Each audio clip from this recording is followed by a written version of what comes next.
Hello friends, June month के current affair discussion में आपका स्वागत है। तो फ्रेंड्स, आज हम जून मंथ के करंट अफेयर्स को यहाँ पे डिस्कस करेंगे, कुछ एक या दो टॉपिक्स को। इसके अलावा फ्रेंड्स, हम ये जो शॉर्ट वीडियोज़ हैं जो करंट अफेयर के, हम कंटिन्यू मंथ के अंदर रखेंगे, जिससे आप धीरे धीरे जो मंथली जो भी बुकलेट है उसको कंप्लीट कर सको। जो मंथली जो करंट अफेयर के टॉपिक्स हैं इनको आप कंप्लीट कर सको।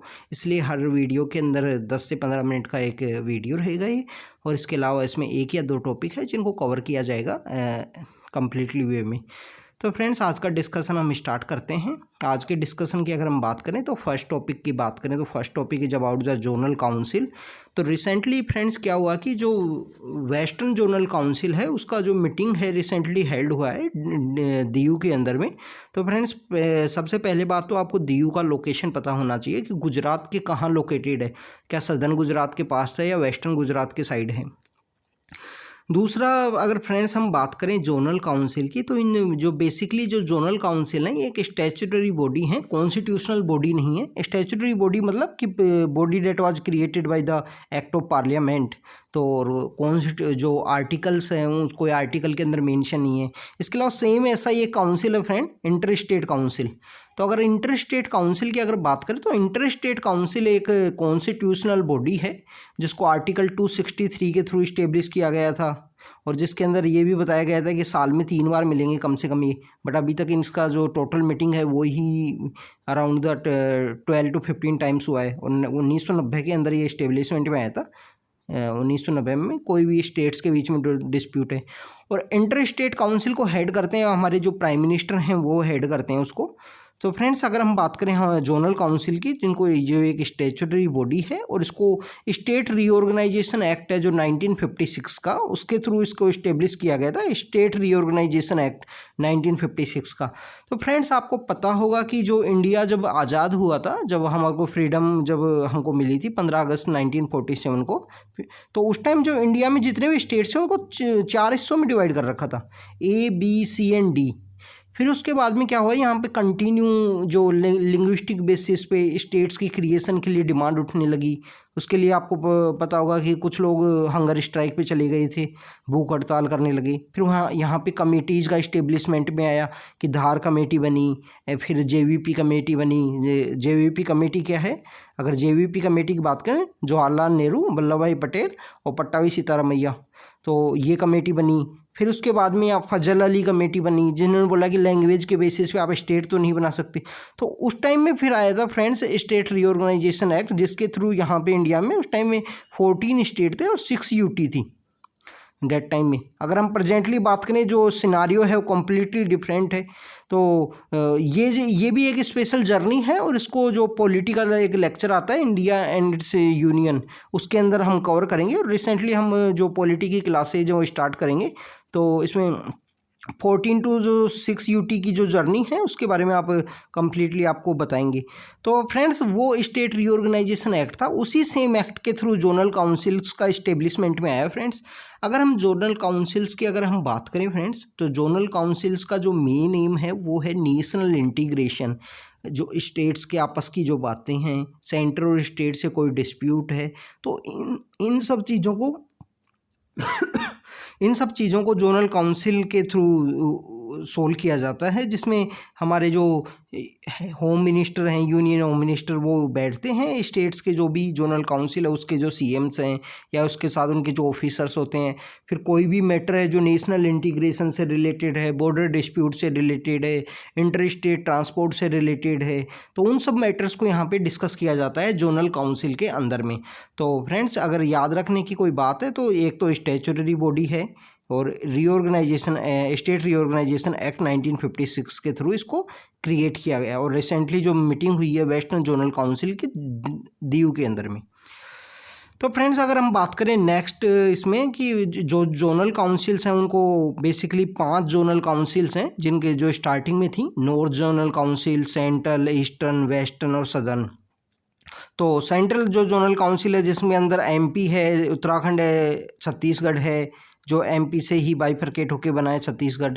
इसके अलावा उत्तराखंड और जो उत्तर प्रदेश है वो हैं। नॉर्दर्न जोनल काउंसिल के जो भी स्टेट्स हैं, हरियाणा, राजस्थान, ये सब जो नॉर्दर्न इंडिया के स्टेट्स हैं, ईस्टर्न जोनल काउंसिल में बिहार, झारखंड, उड़ीसा और वेस्ट बंगाल, सिक्किम नहीं होगा फ्रेंड्स यहाँ पे। इसके अलावा बात करें वेस्टर्न जोनल काउंसिल की, जहाँ पे गोवा, गुजरात, महाराष्ट्र हैं और Dadar and Nagar Haveli and Daman and Diu हैं। तो फ्रेंड्स आपको ये पता होना चाहिए कि आप जब 5 अगस्त 2019 में 5 अगस्त 2019 में जब जम्मू कश्मीर को बाइफर्केशन किया गया और उसकी जो पावर थी 370 आर्टिकल के थ्रू स्पेशल जो पावर थी उसको जब रिमूव किया गया, तो उसी टाइम में फ्रेंड्स ये जोन उसके जस्ट बाद में जो Dadar and Nagar Haveli and Daman and Diu दो सेपरेट यूनियन टेरिटरी थी, उनको फिर एक ही कर दिया गया, Dadar and Nagar Haveli and Daman and Diu. तो Dadar and Nagar Haveli and Daman and Diu का जो लोकेशन है वो आपको पता होना चाहिए फ्रेंड्स कि कहाँ कहाँ पे लोकेटेड हैं Dadar and Nagar Haveli and Daman and Diu. तो ये सब आपको पता होना चाहिए। और कौन से हाई कोर्ट के थ्रू ये जो यूटीज़ हैं जो आती हैं, क्योंकि किसी भी यूटी का हाई कोर्ट नहीं है। अगर हम बात करें स्पेशल जो दिल्ली है, दिल्ली का हाई कोर्ट है, दिल्ली जो यूटी है उसका हाई कोर्ट है, बट और कोई भी यूटी है उसका हाई कोर्ट नहीं है। तो इन जो जितनी भी जो यूटीज़ हैं उनको किसी ना किसी हाई कोर्ट के अंडर, अगर इनका कोई केसेज है वो किसी हाई कोर्ट के अंडर आते हैं। तो फ्रेंड्स हम बात करें इसके अंदर फंक्शन की, जो जोनल काउंसिल के फंक्शन की, तो जोनल काउंसिल का जो मेन फंक्शन है वो अगर इकोनॉमी के इंटरेस्ट में या सोशल प्लानिंग के इंटरेस्ट में अगर कोई भी वर्क करना है तो वहाँ पे इन सब को डिस्कस किया जाएगा। बॉर्डर डिस्प्यूट से रिलेटेड, लिंग्विस्टिक माइनॉरिटीज से रिलेटेड या इंटर स्टेट ट्रांसपोर्ट से रिलेटेड ऐसा कोई भी इश्यू है तो उनको यहाँ पे बैठ के बात की जाएगी। इसके अलावा स्टेट रीऑर्गेनाइजेशन, जो स्टेट्स का कोई क्रिएशन से रिलेटेड कोई बात है तो वहाँ पे। तो फ्रेंड्स अगर हम बात करें बॉर्डर डिस्प्यूट की, तो अभी रिसेंटली आपने देखा होगा कि लास्ट ईयर आसाम और जो मिजोरम है उनके बीच में बॉर्डर डिस्प्यूट का एक इश्यू आया था, जिसके अंदर कुछ पुलिस पर्सनल्स की डेथ भी हो गई थी। दोनों स्टेट्स की पुलिस के बीच में आपस में कुछ एरिया से रिलेटेड डिस्प्यूट था। मिजोरम क्लेम कर रहा था कि मेरा है और आसाम के द्वारा क्लेम किया जा रहा था वो एरिया मेरा है।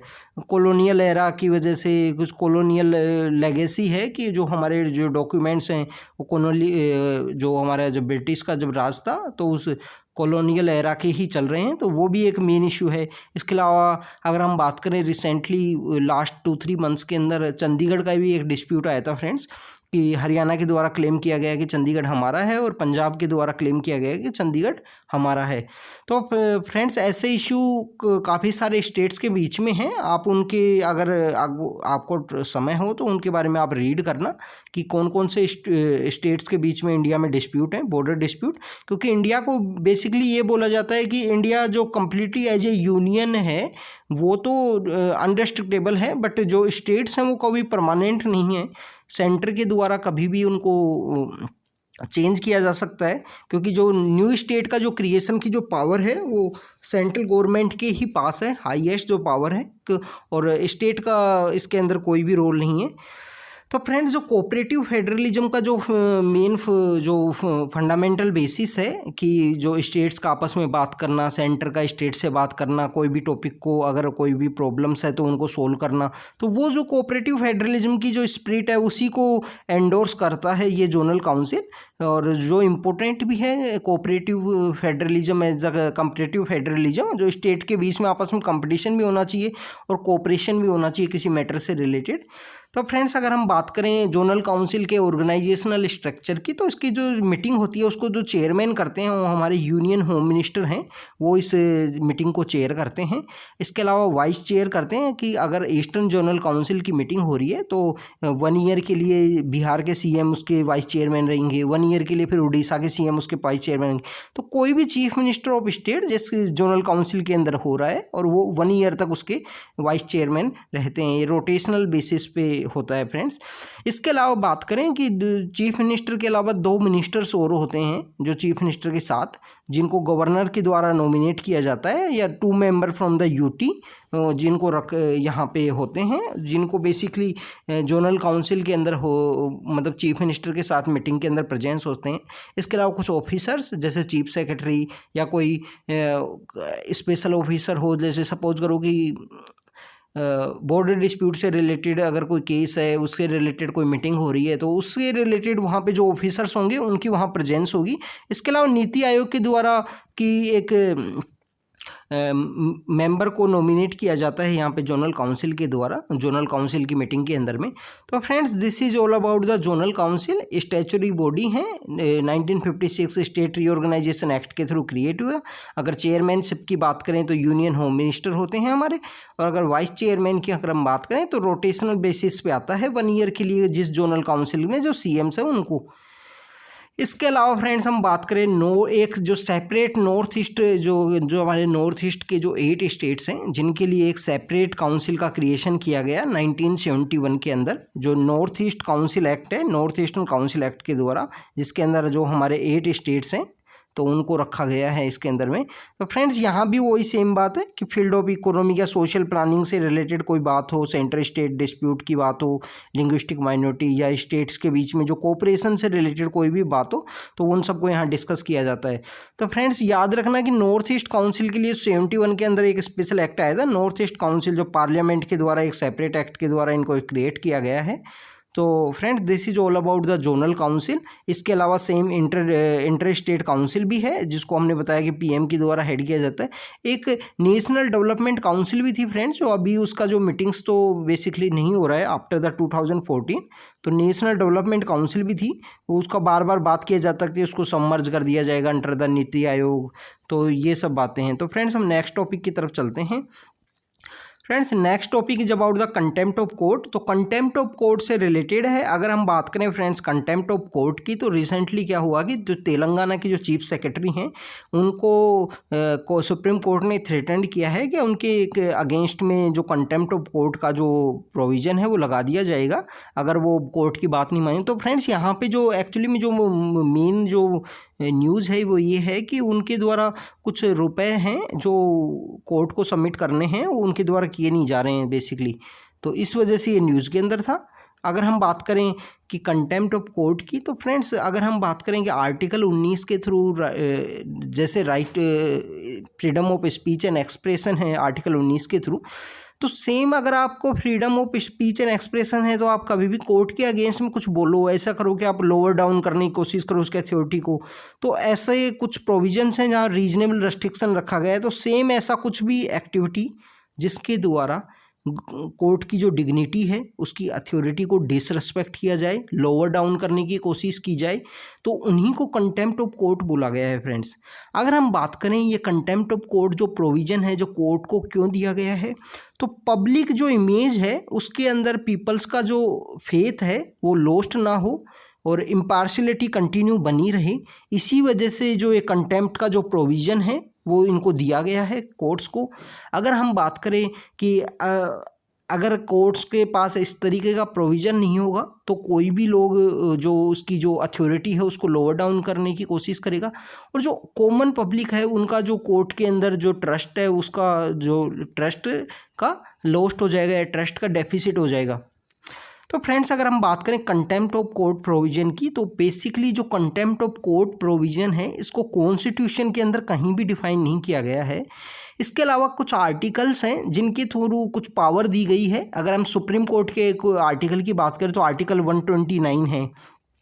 129 बोलता है कि जो सुप्रीम कोर्ट है उसके पास पावर है पनिश करने की, अगर कोई भी उसकी जो अथॉरिटी है उसके एडमिनिस्ट्रेशन को लोअर डाउन करे, उसके अंदर इंटरफेरेंस करे, तो वहाँ पे सुप्रीम कोर्ट के पास पावर है पनिश करने की, कंटेम्प्ट उसके खिलाफ कुछ भी किया गया हो। सेम पावर जो अगर हाई कोर्ट की बात करें तो आर्टिकल 215 के थ्रू 215 के थ्रू हाई कोर्ट को भी सेम पावर है फ्रेंड्स। इसके अलावा जो आर्टिकल 142 है उसका जो सेक्शन 2 बोलता है कि इसी आर्टिकल की जो सेक्शन 1 के अंदर कोई भी जो प्रोविजंस हैं जिनको पार्लियामेंट के द्वारा मेंशन किया गया है, उन प्रोविजंस को अगर उनके अगेंस्ट में कुछ भी ऐसा किया जाए जिससे वो कंटेम्प्ट ऑफ कोर्ट का फीलिंग हो, तो सुप्रीम कोर्ट यहाँ से भी कंटेम्प्ट ऑफ कोर्ट लागू कर सकता है। तो फ्रेंड्स अगर हम बात करें जो कंटेम्प्ट ऑफ कोर्ट की हम बात कर रहे हैं, तो इसके अंदर बेसिकली जो कंटेम्प्ट ऑफ कोर्ट है वो 2 टाइप के होते हैं friends, civil contempt of court और क्रिमिनल कंटेम्प्ट ऑफ कोर्ट।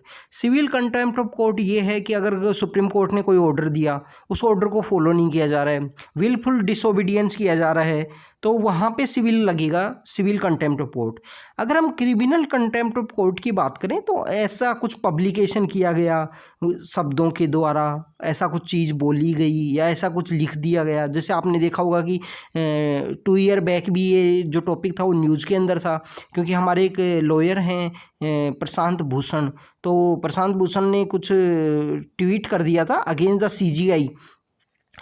तो वो जैसे लिख दिया गया बाय साइन विजिबल रिप्रेजेंटेशन, तो ऐसे कुछ भी एक्टिविटी करके अगर कोर्ट की अथॉरिटी को लोअर डाउन कर रहे हो, स्कैंडलाइज कर रहे हो, तो ये क्रिमिनल, वहाँ पे क्रिमिनल कंटेम्प्ट ऑफ कोर्ट आपके ऊपर अप्लाई होगा। Scandalise and tend to scandalise, lower करने की कोशिश करे any court effect to undermine the public confidence in the judiciary. अगर जो पब्लिक का जो कॉन्फिडेंस है उसको जुडिशरी के अंदर, पब्लिक का जो जुडिशरी के अंदर जो कॉन्फिडेंस है उसको लोअर डाउन करने की कोशिश करे, तो वहाँ भी कंटेम्प्ट ऑफ कोर्ट अप्लाई होगा। अगर हम बात करें फ्रेंड्स इसके अंदर में, तो बेसिकली प्रेजुडिस करने की कोशिश करे, इंटरफेरेंस करने की कोशिश करे जुडिशियल प्रोसीडिंग के अंदर में। इसके अलावा इंटरफेरेंस और टेंड टू इंटरफेरेंस की जो जुडिशियल की जो भी प्रोसीडिंग है उसको ऑब्स्ट्रैक्ट करने की कोशिश करे, यहाँ वहाँ पे डिस्टर्ब करने की कोशिश करे एडमिनिस्ट्रेशन ऑफ जस्टिस को, तो यहाँ कंटेम्प्ट ऑफ कोर्ट अप्लाई होगा। फ्रेंड्स इसके अंदर एक बात है कि अगर कोर्ट के अंदर क्रिमिनल कंटेम्प्ट ऑफ कोर्ट किसी भी पर्सन के अंदर लग रहा है, तो यहाँ जो अटॉर्नी जनरल हैं, एडवोकेट जनरल हैं हमारे, उनके द्वारा प्रियर कंसेंट चाहिए, जो हाईएस्ट जो लॉ ऑफिसर होते हैं गवर्नमेंट के। तो कंटेम्प्ट ऑफ कोर्ट एक्ट के थ्रू ये बोला गया है कि प्रियर कंसेंट अटॉर्नी जनरल की रिक्वायर है for the supreme court to initiate criminal contempt against action in a case. किसी भी केस में अगर क्रिमिनल वाला कंटेम्प्ट इनको लगाना है तो यहाँ पे इनको बेसिकली अटॉर्नी जनरल की जो परमिशन है वो रिक्वायर होगी। इसके अलावा फ्रेंड्स हम पनिशमेंट की बात करें तो कंटेम्प्ट ऑफ कोर्ट, अगर आप कोर्ट का जो भी लोअर डाउन करोगे उसका एडमिनिस्ट्रेशन को या उसकी जो भी पब्लिक इमेज है उसको, तो वहाँ पे पनिशमेंट इसका बेसिकली 6 मंथ तक का रखा गया है। इसके अलावा फ़ाइन भी रखा गया है 2000 रुपये से लेकर, इसके अलावा दोनों चीज़ें punishment as well as the fine भी दिया जा सकता है। इसके अलावा फ्रेंड्स अगर हम बात करें कि कंटेम्प्ट कब तक कोई भी एक्टिविटी की गई तो उसके अगेंस्ट में जो कंटेम्प्ट है वो कब स्टार्ट किया जा सकता है, तो कोई भी एक्टिविटी के with in the 1 year supreme court उस कंटेम्प्ट को कर सकता है। इसके अलावा फ्रेंड्स इसके अंदर कुछ एक्सेप्शंस हैं। एक्सेप्शंस इस तरीके से हैं, अगर फेयर कोई पर्सन है, रिपोर्टर है, अगर वो रिपोर्टिंग कर रहा है तो अगर फेयर एक्यूरेट अगर रिपोर्टिंग कर रहा है तो वहाँ पे कंटेम्प्ट ऑफ कोर्ट अप्लाई नहीं होगा। इसके अलावा कोई फेयर वे में जो मेरिट के ऊपर क्रिटिसिज्म कर रहा है तो यहाँ भी कंटेम्प्ट ऑफ कोर्ट नहीं अप्लाई होगा। इसके अलावा कोई राइटर है या कोई एडिटर है वो पब्लिकेशन करता है तो वहाँ भी कंटेम्प्ट ऑफ कोर्ट अप्लाई नहीं होगा। तो फ्रेंड्स ये 3 एक्सेप्शन दिए हैं इसके अंदर में बेसिकली कंटेम्प्ट ऑफ कोर्ट से रिलेटेड। इसके अलावा फ्रेंड्स हम बात करें नेक्स्ट, तो इसके अंदर जो कुछ केसेस हैं जिनके अंदर में जो कंटेम्प्ट ऑफ कोर्ट से रिलेटेड बात की गई हैं, तो एडमिनिस्ट्रेशन ऑफ जस्टिस में अगर आप इंटरफेरेंस करते हो तो जो Brahm Prakash Sharma versus state of Uttar Pradesh case है, तो उसके अंदर सुप्रीम कोर्ट ने बोला था कि it was not necessary to specially prove the actual, कि जो इंटरफेरेंस किस टाइप से किया गया है जो एडमिनिस्ट्रेशन ऑफ जस्टिस में, कि उसको ज़रूरी नहीं है कि सुप्रीम कोर्ट उसके अंदर शो करे। इसके अलावा स्कैंडलाइज द कोर्ट वाला जो प्रोसीजर है उसके अंदर PN दुआ वर्सेज शिवशंकर का जो केस है एंड अदर्स का, उसके अंदर सुप्रीम कोर्ट ने बोला कि mere criticism of court does not amount to contempt of court. मतलब सुप्रीम कोर्ट ने यहाँ पे एक्चुअली मान लिया कि अगर कुछ क्रिटिसिज्म किया जाता है ऑन द मेरिट तो उसको कंटेम्प्ट ऑफ कोर्ट नहीं माना जाएगा।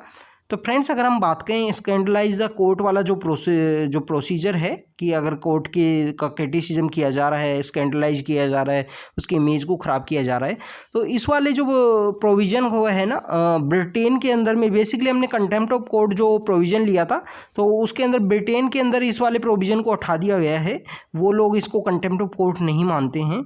इसके अलावा बात करें प्रीतम लाल versus high court of Madhya Pradesh के अंदर भी सुप्रीम कोर्ट ने बोला कि ये ड्यूटी है कोर्ट की to punish the contemner in order to preserve its dignity, अपनी डिग्निटी को प्रिजर्व करने के लिए, बचाए रखने के लिए, पीपल्स का जो फेथ है जुडिशरी के अंदर उसको बचाए रखने के लिए अगर किसी ने भी जो जुडिशरी की इमेज को ख़राब करने की कोशिश की है तो उसको सज़ा देना जुडिशरी का काम है, उस कंटेम्प्ट ऑफ कोर्ट को अप्लाई करना उसके ऊपर में।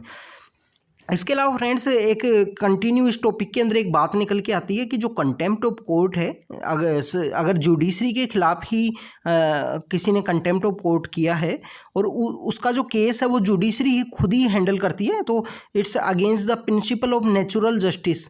एक प्रिंसिपल ऑफ नेचुरल जस्टिस है कि जिस आदमी के खिलाफ जो केस होता है, अगर कोई भी पर्सन है उसके खिलाफ ही केस चल रहा है और वो ही उसके केस के अंदर जज बन के बैठ जाए तो उसको बोलते हैं प्रिंसिपल ऑफ नेचुरल जस्टिस, कि कोई भी पर्सन अपने ही केस के अंदर में जज नहीं बन सकता है। तो फ्रेंड्स यहाँ पे एक इसके अंदर बेसिकली क्रिटिसिज्म चलता है कि it's against the principle of natural justice. एक केस था इसके अंदर में, अगर हम बात करें नंदलाल बलवानी का केस है, मैं यहाँ पे लिख नहीं पाया आपके लिए। तो नंदलाल बलवानी का जो केस है, उस नंदलाल बलवानी ने क्या किया कि जो जजमेंट आया तो उसके बाद में अपना जो शू है, अपना जो जूता है वो निकाल के उसने कोर्ट के अंदर फेंकने की कोशिश की। तो उसके बाद में उसी ही जो बेंच है जिनके ऊपर उन्होंने अपना शू फेंकने की कोशिश की थी, तो उन्हीं बेंच ने उनको कन्विक्टेड कर दिया 4 मंथ के लिए कंटेम्प्ट ऑफ कोर्ट में, कि कोर्ट की जो अथॉरिटी है उसको लोअर डाउन करने की कोशिश की गई। तो that's against the principle of natural justice, कि जिस पर्सन के अगेंस्ट में केस लगा उसी ने अपने केस के अंदर जज बन के बैठ गया। तो इस वजह से ये principal of natural justice continue इसके अंदर न्यूज़ के अंदर रहता है कि जज खुद के ही केस में खुद को जज बन जाना। तो friends this is all about the contempt of court. अगर हम इस टॉपिक के अंदर बात करें तो हमको बेसिकली ये पता है कि कॉन्स्टिट्यूशन के अंदर मेंशन नहीं है, 1971 का एक्ट है, 2 टाइप का कंटेम्प्ट ऑफ कोर्ट है, सिविल एंड क्रिमिनल। अगर क्रिमिनल में के अंदर आपको प्रोसीडिंग चलानी है तो अटॉर्नी जनरल की जो प्रियर कंसेंट है वो रिक्वायर्ड है। और इसके अलावा बात करें फ्रेंड्स कि इसके अंदर फाइन भी है, पनिशमेंट भी है। इसके अलावा अगर फ्रेंड्स यहाँ पे उस टाइम में अगर माफ़ी मांग ली जाती है जिस भी पर्सन के द्वारा तो उसको रेमिट भी कर दिया जाता है। अक्यूज़ अगर डिस्चार्ज हो जाए, पनिशमेंट अवार्डी रेमिट अगर अपोलोजाइज कर दे वो अपनी इस काम की वजह से, अगर उसने कुछ भी लोअर डाउन और अगर उसके अंदर कोर्ट भी सेटिस्फाइड हो जाए तो यहाँ पे रेमिट भी कर दिया जाता है फ्रॉम द पनिशमेंट। अगर अपोलोजाइज कर दिया जाए किसी भी पर्सन के द्वारा कि मेरे द्वारा गलती से ये सब हो गया या लोअर डाउन कर देने, मैंने मतलब इंटेंशन नहीं था उस टाइप से करने का, तो ये सब भी इसके अंदर माना गया है। अपोलोजाइज करने पर रेमिट करने का कॉन्सेप्ट भी है फ्रेंड्स। तो friends this is all about the contempt of court. तो इसी तरीके से हम और वीडियो लेके आते रहेंगे आपके लिए, जो जून के मंथ के अंदर में जो पॉलिटी की, इंटरनेशनल रिलेशन की, इकोनॉमी या और सेक्शन एनवायरनमेंट, इन सब से रिलेटेड जो भी टॉपिक्स न्यूज़ में रहे हैं तो हम कंप्लीटली जो जुलाई है उसके अंदर आपके जो जून के जो ऐसे करंट अफेयर्स हैं उनको इस तरह से कंप्लीट कराएंगे, बेसिक, इसके अलावा करंट और स्टैटिक जो सेक्शंस हैं उन सबको। तो फ्रेंड्स आप इन वीडियो को देखिए और अगर आपको ये वीडियो सही लगे तो आप इनको शेयर कीजिए फ्रेंड्स। तो thank you friend, thank you very much.